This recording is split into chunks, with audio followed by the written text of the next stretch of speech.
So imagine this. You just won a massive, say, $30,000 contract. Oh, that's a good day. Right. You're popping the champagne. You deliver absolutely flawless work. The client is just totally thrilled. And then, like a week later, you sit down to actually reconcile the books. Ouch. I know where this is going. Yeah, that is when you realize you actually paid $2,000 out of your own pocket for the privilege of doing that job. It happens so much more than people think. It really does. And so, welcome to today's deep dive. Today, we are tearing down the illusion of the simple price tag. We've got this fascinating source material on a highly detailed operational framework known as the roofing estimate system. Yeah, it's a really incredible document. It is. And I want to be clear right up front, your mission as you listen today, it isn't to learn about shingles or underlayment or gutters. Right, we're not teaching you how to roof a house. Yeah. Exactly. We are unpacking an absolute masterclass in project management, in operational intelligence, and honestly, that incredibly delicate balance between securing a client's trust and aggressively protecting your own business's bottom line. It is a phenomenal framework. Yeah. Largely because it takes something we all interact with, right? The quote, the estimate. And it completely rekinds its purpose. I mean, most operators, they just treat an estimate like a price tag slapped on a retail product. Right. You think of it as like the end of a negotiation, just a number you slide across the table to close a deal. Exactly. But the methodology here completely reframes that document. It calls the estimate the operational bridge for the entire project. The operational bridge. I love that term. Yeah, it's not just a sales tool. It is the literal foundation of the production process. So to really understand why that operational bridge is so vital, we first have to look at what happens when businesses operate without one, right? Like when they just treat quoting like a race to slap a number on a piece of paper. Oh, things break down incredibly fast. And this framework is very explicit about why quoting systems fail. It points directly to this really dangerous habit of creating estimates purely from memory. Ugh, yes, we've all seen this. Or, I mean, let's be honest, maybe even been guilty of it in our own fields. Oh, for sure. It's the professional who, walks a site or takes a quick discovery call, jots down a few random notes on a legal pad, and then tries to build this massive, complex proposal hours later while they're sitting in traffic. Just completely relying on what they happen to remember. Right. And operationally, that is just a complete disaster. It is. Because when you rely on memory, the critical, invisible pieces of a project, they just simply vanish. Like labor assumptions get skewed. Yep. Crucial waste factors are entirely forgotten. The documentation gets weak because the operator is just rushing. And ultimately, the delivery to the customer is delayed. Because the person building the quote has to keep stopping to guess at all the missing details, right? Exactly. They have to pause and go, wait, did that house have 2 layers of old shingles or 3? Oh. And then they're stuck. Let's actually break down that waste factor concept for a second, because I think it perfectly illustrates the mechanical failure of a rush quote. In roofing, you don't just measure a roof and order that exact square footage of material. No, not at all. Because roofs have angles, they have valleys, edges. Right, they aren't just perfect flat rectangles. Exactly. So you have to cut rectangular materials to fit those complex angles. Hmm. And the cutoff portions, well, those are unusable scrap. It's waste. But you still had to pay the supplier for them. You still bought the whole shingle. Right. So if a contractor sits in their truck and just, forgets to calculate a 10 or 15% waste factor because they are roughly estimating the surface area from memory, they're going to run out of materials mid-job. Which means paying a whole crew of guys to just stand around doing nothing while someone drives back to the supplier. To buy more shingles out of the company's own pocket. It's like trying to cook a complex 5-course meal for a banquet without writing down a prep list. You go to the grocery store while you're hungry, no list, just vibes. Just vibes. Yeah, that never works out. You walk into the kitchen super confident, but midway through service, you realize you never ordered the butter, the oven is at the wrong temperature, and the entire kitchen just grinds to a halt. That's a perfect analogy. The failure wasn't in the cooking itself, right? It was in the structural lack of a system before the fire was even turned on. That is precisely it. The core principle here is that an estimate is actually the very first financial version of the job. Okay, the first financial version. Yes. It is not a placeholder or like a hopeful guess. Mm-hmm. It is a highly complex formula. It has to account for the exact scope, materials, labor, that critical waste factor, overall job risk, the timeline, and of course, your target profit margin. Okay, I see the logic there, but let me just push back on this for a second. Because if you take the time to sit down and mathematically calculate waste factors, pitch angles, risk, and labor variables for every single tiny detail, I mean, you're talking about a serious time investment. It takes time, yes. Meanwhile, the other guy down the street who just roughly guessed the surface area, he texts the client a number in 20 minutes and gets the signature. So doesn't speed usually win the deal? Like, if you obsess over accuracy, don't you risk losing the client entirely? You are hitting on a massive operational bottleneck right there. And it's the exact tension that this framework solves for. Okay, how so? Because the goal isn't to choose between being slow and accurate or fast and wrong. That's a false choice. Yeah. The goal is to build an information pipeline that allows a business to be both incredibly fast and flawlessly accurate. Fast and accurate, the holy grail. Right. And that brings us to the concept of the handoff. The handoff between the field and the office. Exactly. Think of it like a relay race. If the runner in the field just passes a baton to the office that says, needs a new roof, looks pretty standard. The runner in the office is running totally blind. Completely blind. A strong inspection-to-estimate handoff requires systematized data collection. We are talking about extensive, standardized photos, detailed notes on the decking condition, specific concerns the homeowner mentioned, exact pitch measurement. And the crucial context of whether it's just a repair or a full replacement or if insurance is involved. Yes, all of that. So the speed actually comes from the standardization. The person building the quote doesn't have to guess. They don't have to call the field rep back because the data is just perfectly structured every single time. I see. So you eliminate the back and forth friction. That's precisely. But here's where the dynamic really shifts. You gather all of this highly technical operational data in the field to protect your margins, but then you have to present it to the homeowner. Right. And the homeowner does not care about your waste factor math. Not even a little bit. They just know they have water leaking into their kitchen and they are super stressed out. Which brings us to the psychology of the homeowner. Yeah, this is a huge part of the framework. Because all those meticulous measurements, they mean absolutely nothing if the customer looks at the final document and just feels overwhelmed or intimidated. A new roof is an expensive, highly disruptive event. So the proposal they receive must be a tool of clarity. A tool of clarity. It needs to clearly define three simple things: what is being done, why it matters, and what happens next. The framework is super adamant about avoiding vague pricing and heavy, confusing jargon. Okay, I actually want to challenge that specific rule, though. Jargon rule. Yeah, the whole avoid jargon directive. Because instinctively, isn't using highly specific industry terms a way to establish authority? It can seem that way, sure. Like if I hire a professional and they start throwing around terms like drip edges, ice and water shields, and architectural shingle gauges, part of me thinks, okay, this person is a real expert. Right, they know their stuff. Exactly. So how do you balance demonstrating deep professional competence without making the customer feel stupid? It really comes down to how you deploy the terminology. Expertise isn't demonstrated by confusing the client, right? It is demonstrated by making the complex feel incredibly simple. Okay, that makes sense. If you just drop the term drip edge in a proposal and leave it there just to sound smart, you are creating a cognitive burden for the homeowner. They now have to sit there and wonder what that is and if they actually even need it. So you are inducing anxiety instead of trust. Exactly. Instead, the framework dictates that you use the term, but you immediately translate it into value. Translate it into value. Give me an example of that. So you say something like, we're installing a drip edge, which is a specialized piece of metal that directs water completely away from your home's foundation, ensuring your basement stays dry during heavy storms. Oh, wow. Yeah, that feels totally different. Right. You use the expert term, but you immediately explain how it protects them. I see the theory there, but operationally, doesn't that put a massive communication burden on a sales rep? How do you mean?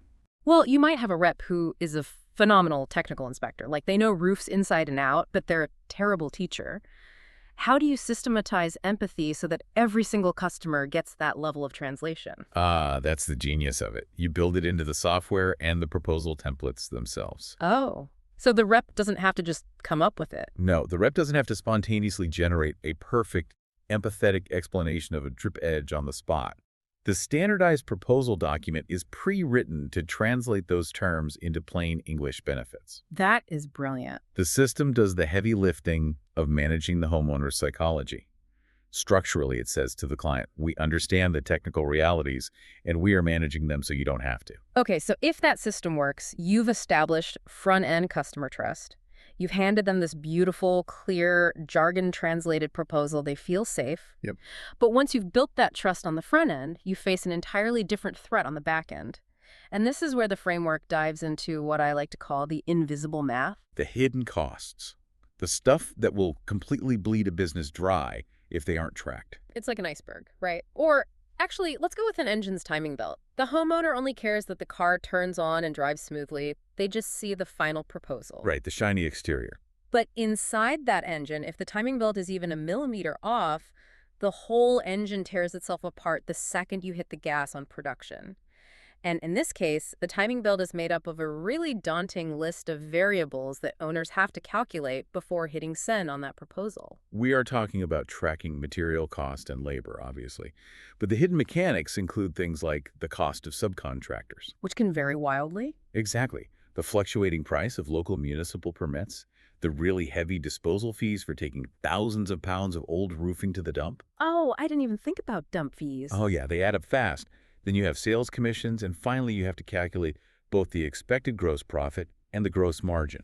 Let's pause on those last two for a second, because it is so easy to blur them together, but operationally, they're vastly different metrics: gross profit and gross margin. It is a critical distinction, and a lot of operators mess this up. Gross profit is the raw dollar amount left over after you pay for materials, labor, and all those hidden job costs like permits and dump fees. So just the actual cash you have left. Right. If you charge $10,000 and the job costs you $8,000 to do, your gross profit is $2,000. Simple enough. Yeah. And then gross margin is the percentage of the total job that your profit represents. So in that case, it'd be 20%. Exactly. And the reason quoting system has to mathematically track both is for survivability at scale. What do you mean by that? Well, taking a $5,000 gross profit on a $10,000 job is an amazing 50% margin. You're doing great. Yeah, I'll take that all day. But taking that exact same $5,000 profit on a complex, high-risk, $100,000 commercial job that is only a 5% margin. Oh, wow. Yeah. At a 5% margin, one single mistake, like underestimating the disposal fees for heavy slate tiles, will instantly wipe out your profit and put you deep in the red. Which circles right back to the warning about speed that we talked about earlier. Right. If a rep is just trying to fire off a, quote, quickly to win the deal, they might skip calling the city to check current permit prices, or they might underestimate the weight of the tear-off, completely blowing that disposal fee calculation. And that is exactly why a fast proposal is only powerful when the internal system behind it is locked down. The speed has to come from the software, not the person cutting corners. Exactly. The software should instantly pull current permit data and calculate disposal weight formulas based on the exact square footage. If the speed comes from a human skipping steps, it is an absolute operational hazard. And this leads to what I think is the most powerful business philosophy in this entire framework. Profit must be protected before the job is sold. Yes, before the sale. You do not figure out your margin after the crew packs up their ladders. You mathematically guarantee it inside the estimate. Because the estimate is the operational bridge. It dictates everything that follows. So let's look at what happens after that perfectly calculated bridge is finally presented to the client. Because the source material makes it very clear that hitting send on the proposal is just the midpoint of the journey. Right. The job isn't done just because you emailed a PDF. This is where the lifeline of a lead really takes shape. So many contractors send a quote out into the void and just sit back, hoping that the phone rings. Just staring at their inbox. Yeah. This system requires a strict follow-up protocol. You confirm receipt, you answer immediate questions, you schedule concrete next steps, and you constantly update the pipeline status. But the framework also includes this massive, bolded warning, and it's to strictly avoid spammy pressure. Which goes right back to the psychology we discussed earlier. Think about it. If you spend all this time building trust with a clear, educational, jargon-free proposal. You destroy all of that equity the moment you start calling them twice a day demanding a signature. Exactly. Follow-up is about maintaining the relationship, not forcing a transaction. And behind the scenes of that relationship, the business owner is tracking a very specific set of metrics to ensure the machine is actually functioning. Like they aren't just looking at top-line revenue. Far from it. An owner needs to monitor the time it takes from inspection to estimate. Because if that window is too long, the handoff is broken. Right. They need to track close rates, but broken down by individual sales reps to see who is actually communicating value and who is just acting as a delivery service dropping off paperwork. Yeah, that makes sense. But out of all the metrics listed in the framework, there was one specific data point that absolutely fascinated me. It completely flips traditional sales psychology upside down. I think I know which one you're talking about. The framework insists that owners must track jobs won but underpriced. That is such a phenomenal metric. It really is, because normally in any kind of sales culture, a win is a win. You get the signature, you ring the bell, you pop the champagne, you celebrate. Yeah, sales teams love getting the yes. But framing a metric as jobs won but underpriced means you are forcing yourself to look at a closed deal and recognize it as a potential operational failure. Like, you got the signature, but your invisible math was completely wrong. It is the ultimate reality check. It forces an owner to ask a very uncomfortable question. Which is? Did we win this job because our proposal brilliantly communicated value and built trust? Or did we win it simply because we accidentally forgot to charge them for a $3,000 disposal fee and we were just artificially cheap? Right. If you are consistently winning jobs but underpricing them, your estimate isn't an operational bridge, it's a trapdoor. A trapdoor like that. You are just efficiently accelerating your own bankruptcy. Which is exactly why the estimate cannot be a disconnected document. It has to be tied to job costing on the back end. So checking your work after the fact. Yes. When the project is finished, the system has to compare the estimated labor hours to the actual labor hours it took. It has to compare the estimated material cost to the actual supplier receipts. That is how you find out if your win was real. And that concept right there is why this deep dive matters so much to you, the listener, regardless of whether you ever step foot on a roof. Oh, totally. The mechanics of this framework apply to almost any professional service. They absolutely do. Just think about the core principles we've covered here. Refusing to rely on your memory for complex variables. Right. Building a standardized handoff so you don't have to sacrifice accuracy for speed. Translating your industry jargon into clear, empathetic value for the client. And rigorously tracking your hidden costs so you don't celebrate a victory that is actually losing you money. Exactly. Whether you are a freelance graphic designer trying to quote a massive website overhaul, or, an event planner dealing with catering and venue variables, or even a software engineer mapping out the sprint timeline for a new app. The requirement to protect client trust on the front end and your margin on the back end is universal. It really is. You have to build the operational bridge. You can't just throw a number at the wall and pray the math works out in the end. But, as we look at how these highly structured estimating systems are evolving, particularly with the technology we have today, it raises a really profound question about the human element. It does. It really shifts the paradigm. And that leaves us with a final thought for you to mull over today. We've spent this entire time exploring how a meticulously crafted estimate acts as a bridge of trust, a document that proves you understand the complexities of a project and that you care enough to explain them clearly. Right. But what does this mean for the rapidly approaching future of AI and automated quoting? It is the next great operational frontier, no doubt about it. Right. If an algorithm can just instantly analyze satellite imagery of a roof, perfectly calculate the waste factor, query the city database for today's exact permit cost, and just instantly generate a mathematically flawless quote, does the customer still feel that crucial element of trust? That's the big question. Or does true trust, especially when thousands of dollars are on the line, fundamentally require that human element of operational care and translation that we've been unpacking today? It's definitely something every industry is going to have to figure out. Absolutely. So next time you look at a simple price tag, ask yourself how much invisible architecture went into making you trust that number. Thanks for joining us on this deep dive. We'll catch you next time.